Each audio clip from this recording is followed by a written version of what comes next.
He left his garlic mashed potatoes at the table. So, for Nicholas for our wedding, I made sure that he had his garlic mashed potatoes that he forgot. So anyway, that's all I wanted to say. Impromptu speech, I know. We are going to be starting our speeches, so I was told to ask Ryan, the best man, to come up. So,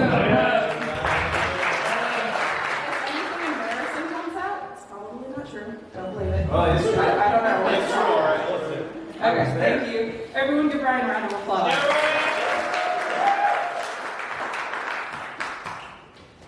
Oh, man, I'm nervous. All right, how are you guys doing?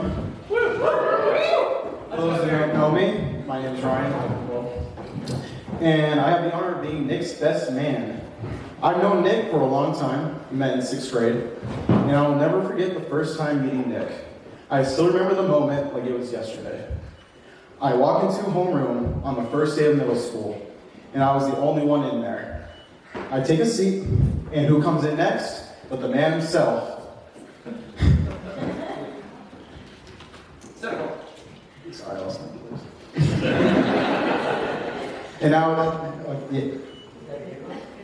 And now, anywhere where he can sit in this empty classroom, where does he sit? Right next to me. Nick then says something to me that I'll never forget. He goes, "Do you know what the bus schedule's like tomorrow?" I don't know.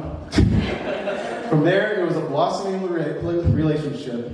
Before class, we'd be playing stupid games on our laptop. During class, we'd be trying to make each other laugh. And after class, in the hallways, we were always messing around. But not only did I meet Nick, but I also met Megan in middle school. Now, I got a little story about her, too, that I'd like to share. If you don't know, Megan was on the soccer team, which in short means she could kick a ball very hard. One day in gym class, we are playing a game called four-corner soccer, in which there's like 100 kids guarding all 4 walls of the gym. Out of everyone in this gym, she comes up to me. She locks eyes with me, and with all her strength, she kicks the ball straight into my face. As my friends were peeling my corpse off the ground, I look up and ask them, "Did I stop the ball?" "No," they said, "it went right through you." All right, now I'd like to fast forward to freshman year of high school. Nick and I didn't have any classes together, but we'd still be able to hang out in the morning and at lunch. And at the end of the school year, Nick wasn't sure if he was moving or not. So instead of giving out his own number, so I could stay in contact with him, he gave out his mom's number. This essentially meant we lost contact. So for 4 years, I had no way to talk to Nick. And at one point, I thought you would probably never even see each other again. It got to that. And then one day, on a certain girl's Instagram, oh, there we go. Those are the magic words. So I immediately hit Megan up. I'm like, "Is that Nick? Is that Nick with you?" And I'm like, I gotta talk to him immediately. And so we video chatted, and I'm telling you, we probably talked for like an hour or so, just like catching up. But, you know, since then, like these past 4 years, reconnecting with you have just been awesome. From going on stupid rides in Gatlinburg to playing board games in your apartment, I couldn't be happier to have both of you in my life again. Nick, you're one of my best friends. I seriously can't express enough how much I enjoy just talking to you. We could probably talk for hours on end, and I can earnestly say that I cannot do that with anyone else in this world. So thank you for you being you. Nick, Megan, I love you guys so, so much. This has been a beautiful wedding. I wish you both the best of luck and the happiest years.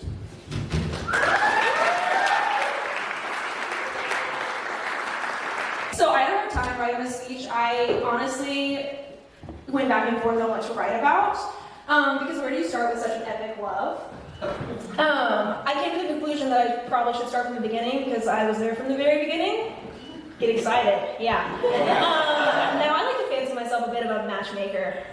Yeah, that's right. I have actually 2 successful marriages. One's back there, the other one's right here. So I'm going to tell you about Nick and Megan's love story from my perspective.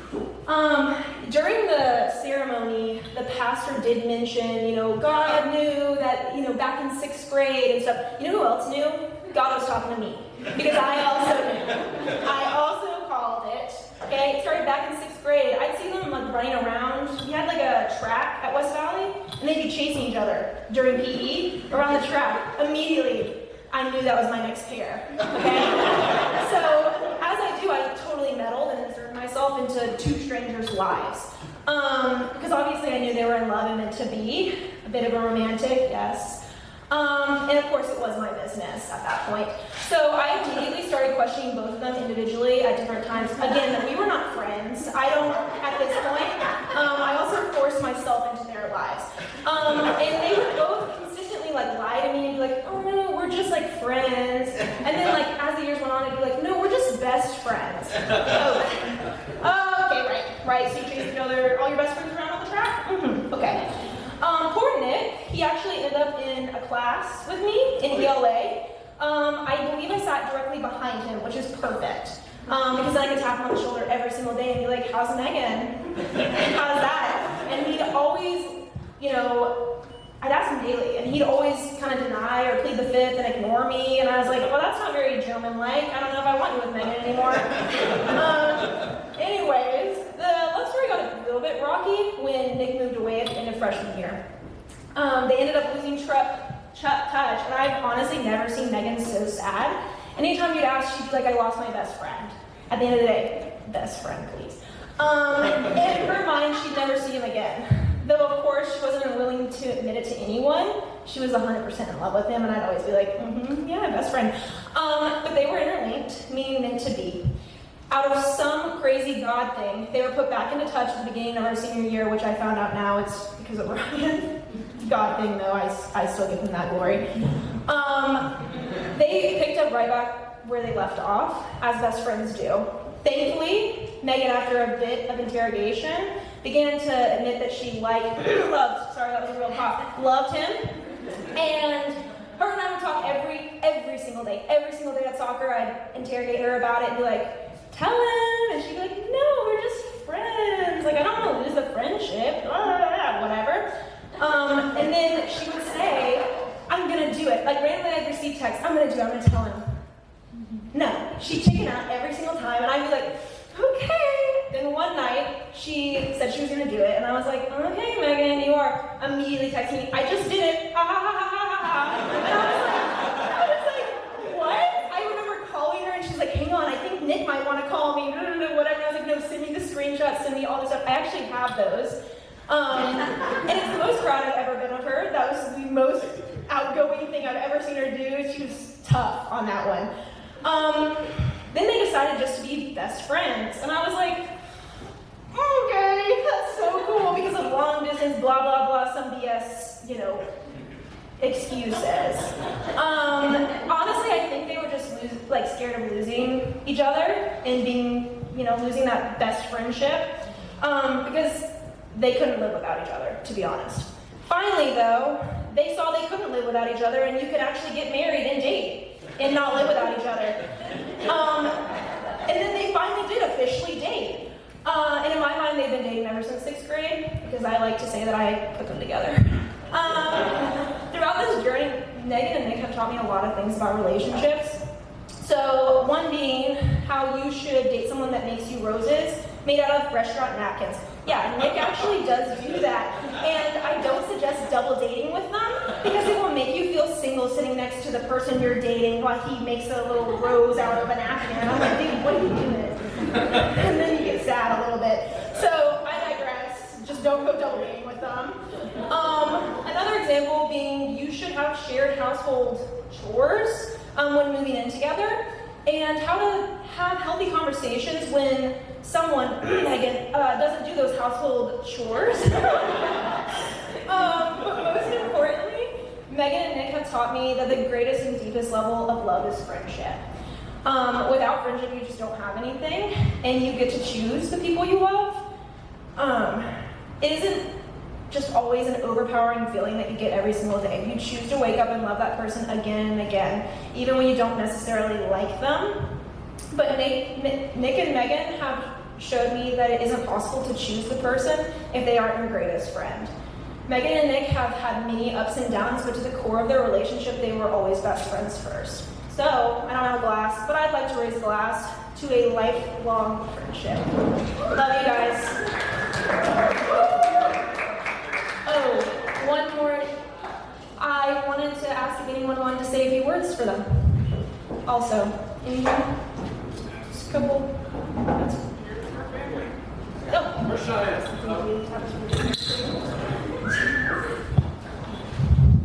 Nick. Megan.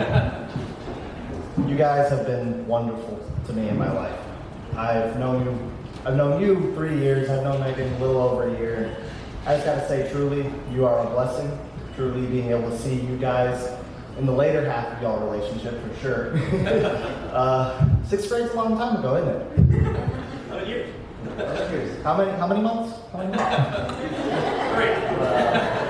I just want to say you guys have been a blessing in my life. You've been a blessing to so many people here, and I love you guys.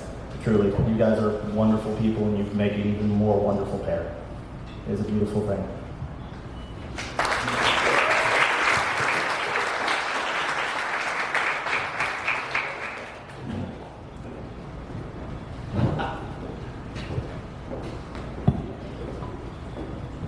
Well, you guys are a hard act to follow, and I hate to give speeches, so bear with me.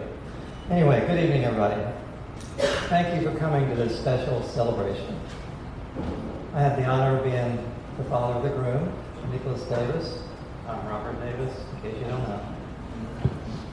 I think it's a good point, a good time to talk about Nicholas from his childhood, some of the perspectives that I learned with him running around the house like a wild Indian with 4 other siblings. Anyway, Nicholas is loving, he's sensitive, he's supportive, and that's one of his traits that gets him in trouble sometimes. There's a certain person in the room, Devin Davis, and they always like to play military-themed games. So they'd be building castles and such and playing games there, and then it kind of escalated into more of a real type things. So one day they're playing in one of their bedrooms, and Devin comes up with the idea that, those military guys, they repel.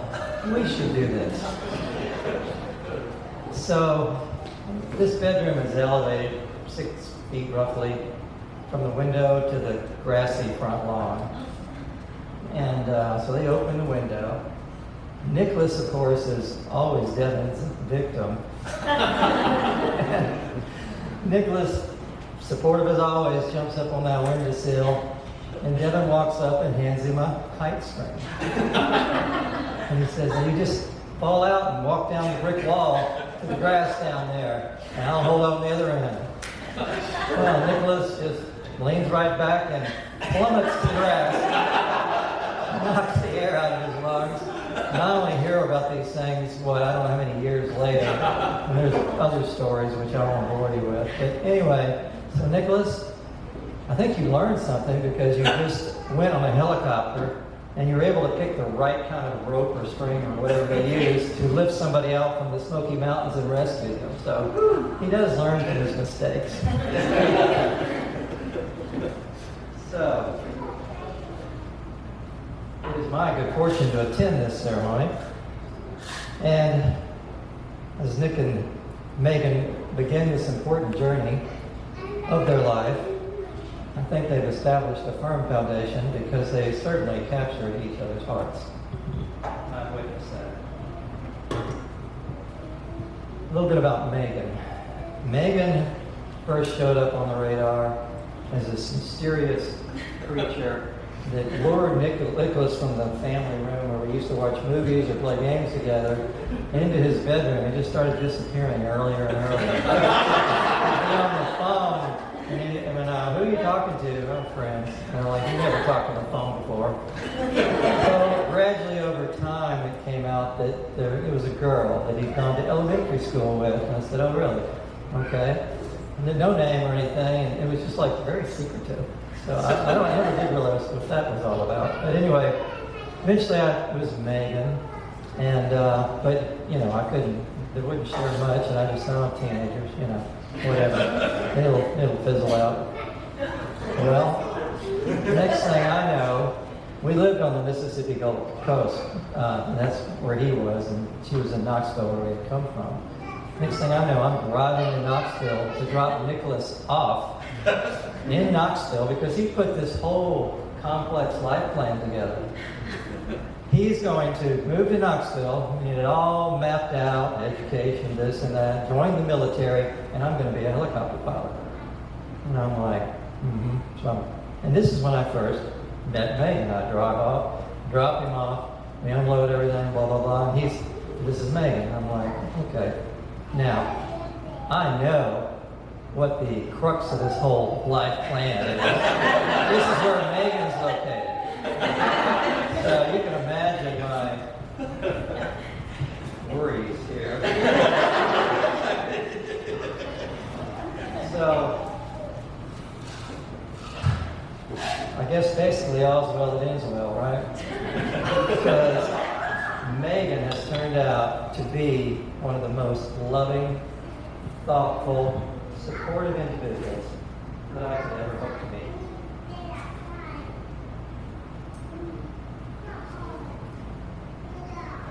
She's always putting things together for the family, always reaching out, texting. It's never about her and Nicholas running off, or her running off with her family. She tries to encompass everybody and bring them into a family. And that's beautiful. So I look forward to welcoming you into the family. And I guess my makeup was a little up back here. Excuse me. But anyway, the marriage is a beautiful thing. And I'm happy to see Nicholas and Megan embark on this new shared life journey.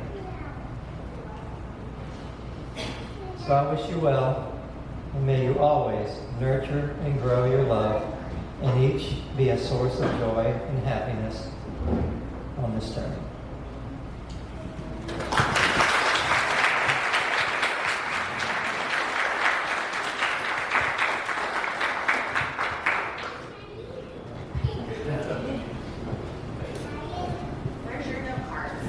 So, good story behind note cards and speeches. I wrote like 7, 8 maybe. And then somebody at work would ask me a question, are you happy? Are you excited? I'm like, oh, I gotta capture that in my speech. Then I decided just to trash everything, and speak from the heart. But yeah, I'm really happy. Thank you. Super happy. They said, are you ready to give up your daughter? And I thought, I never owned Megan. Megan is beautiful, super intelligent, a wicked soccer player. You guys girls know that, right? Can throw a discus or a shot put super far, super strong. And then she's a perfect angel all at the same time. I was like, Megan has all the wisdom in the world. And the day that she told me about Nick, which I also knew at 6th grade, Carly, where are you? 6th grade, you're right. I knew he was the one. And then Megan blessed me with a guy that looks like Maverick. And I'm so happy. Really, really happy. You two are wonderful. I see the way you guys talk to each other, support each other, love on each other. One's down, the other's strong. You know, somebody told me at a very young age that marriage is 50-50. Well, marriage is not 50-50, right? Some days as a man, you're down 10%, and your spouse comes up at 90% and brings you back up to 100%, and vice versa. And I've seen you two do that so many times. I'm not crying, you're crying. So, Megan and Nick, love you guys. I'm so proud of you. and I can't wait to see the future, what it brings to you, all the joy.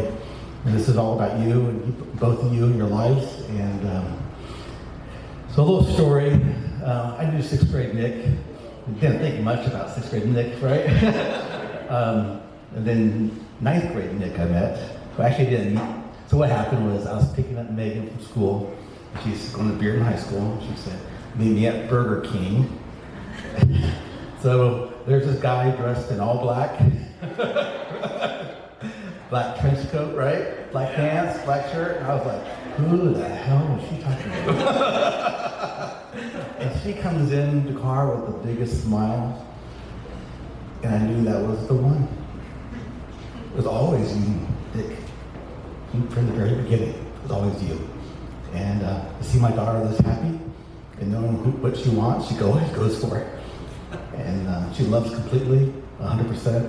She loves the Lord. She loves you. She loves life. And so I'm excited to keep watching you guys' future. And I love you both. So thank you so much. Congratulations.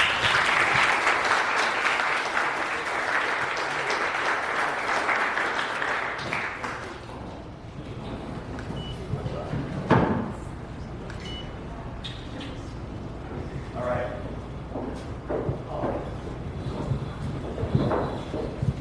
The thing is about having children is I think that it's where you find prayer.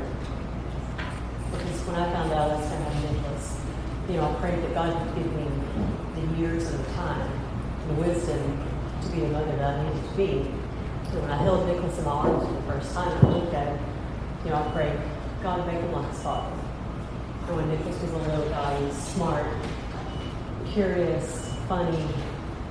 He knew all the birds' names, not their names, their classification, their species, their order. He knew all the planets in the solar system.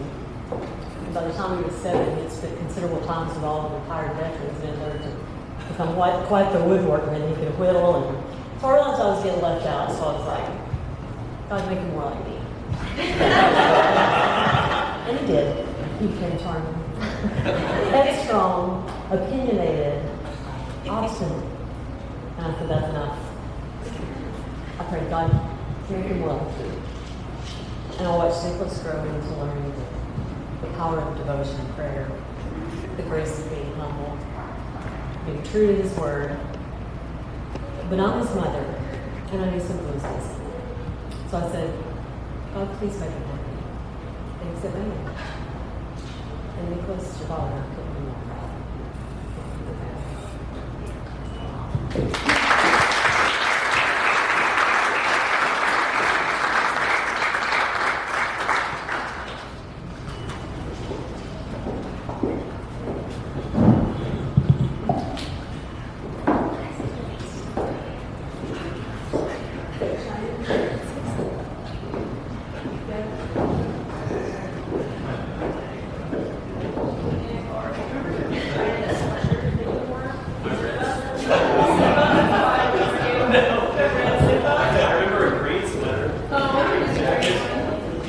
Hey everybody, I'm Nick's sister Cheyenne.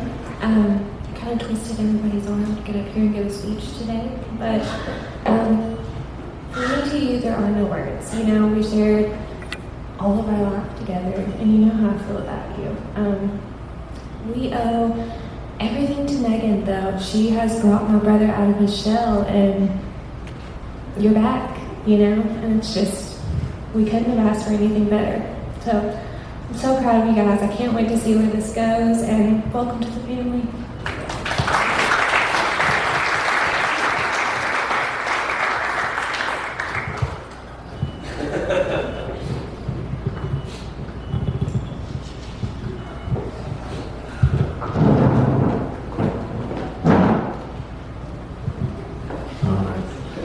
I've got a short and sweet one, so I don't want to take much of your time.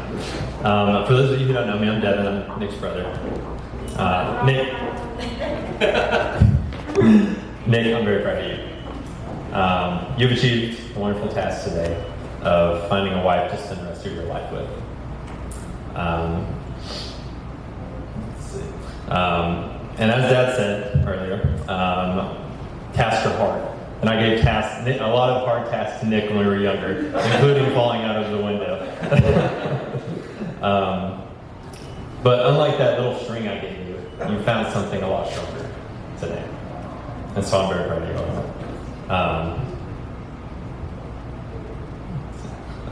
And now that you have a much stronger thing, you have someone to trust and love for the rest of your life. So Megan, welcome to the family, and I'm so proud of both of you guys.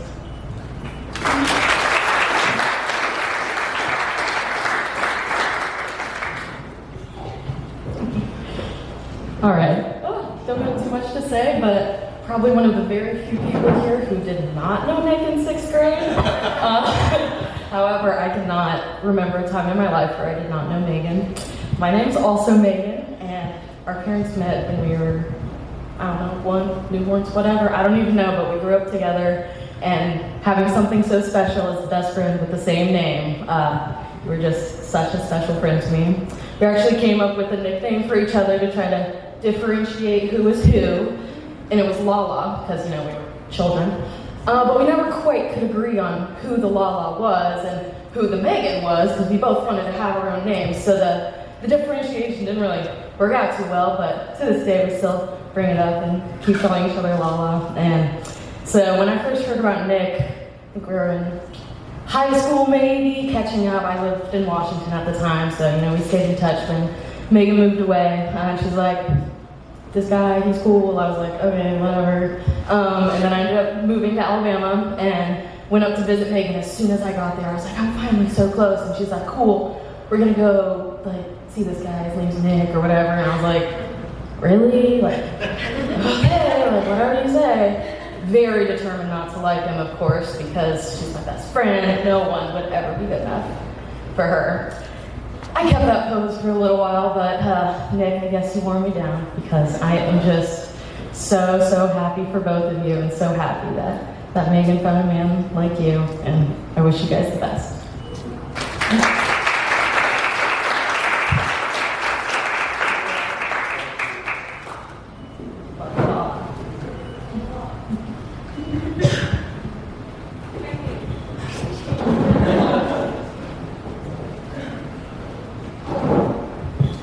I'm gonna keep it short and sweet. So my heart rate's probably around like 200. I hate public speaking. I don't like my dad. But I was lucky enough to be born with so many great friends as all my brothers and my sisters. But I never spent as much time as anyone as I did with Nick. Everything we did together, from video games, even when I didn't like the ones he made me buy, and I'd make him buy ones and it'd be a waste of money because he never played again, or Access and Allies, the board games. I spent more time with Nick than anybody else in my life, until he moved out. When we moved out, we've slowly grown further apart, and it's killed me. But despite how I can't play video games with him like I used to, or how we don't play Access and Allies twice every week anymore, I know that he is never alone. I know that he will never be alone, and I know that, tearing up, I know that even though I am not always there like we used to be together all the time, that you will always be happy. I love you.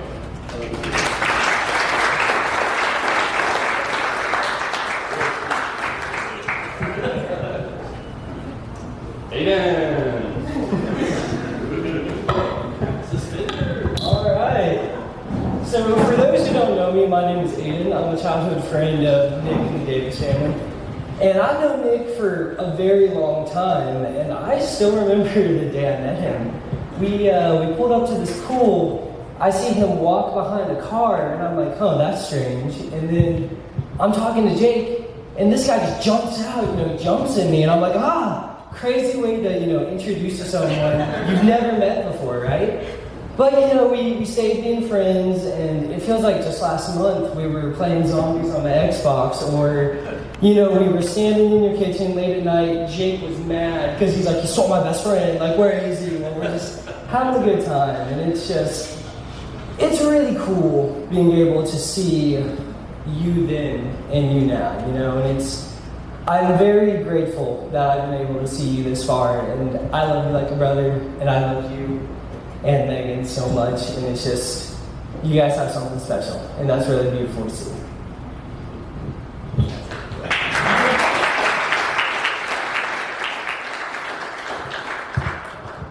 Anybody else have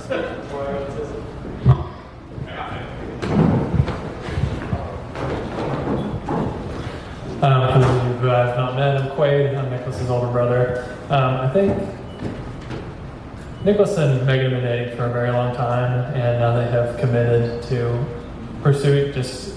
commit to one another forever in marriage and forsake everyone else.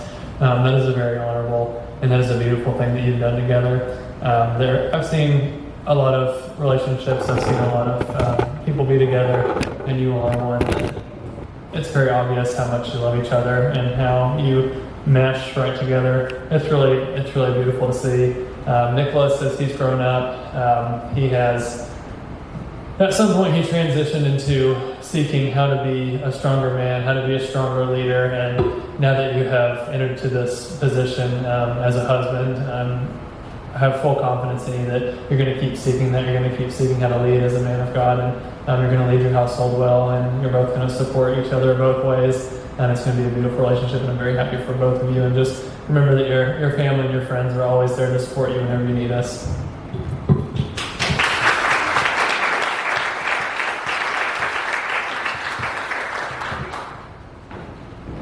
Thank you. So, first of all, the fear of public speaking does run in the family, so I want to apologize in advance if I stutter, but I just want to say thank you all for being here. I've looked around.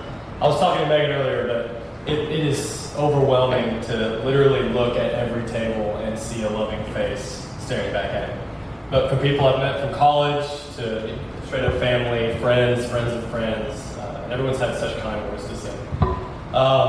Yes, it is true, Devin threw me out of the window when I was little. But I love that story. But Devin, you were an incredible older brother and a leader to me when I was young. You were always an example of what I ought to be. And that goes for you as well, Clay. Jacob, Mary Baker. We did spend almost every day of our life together, and I think back on every moment fondly. Thank you all for being here. This is certainly one of the happiest days of my life. I think about all the high moments that I've had, and I come up with just a couple on my hands, and this by far blows them all away. So thank you all for being here. It means the world to me.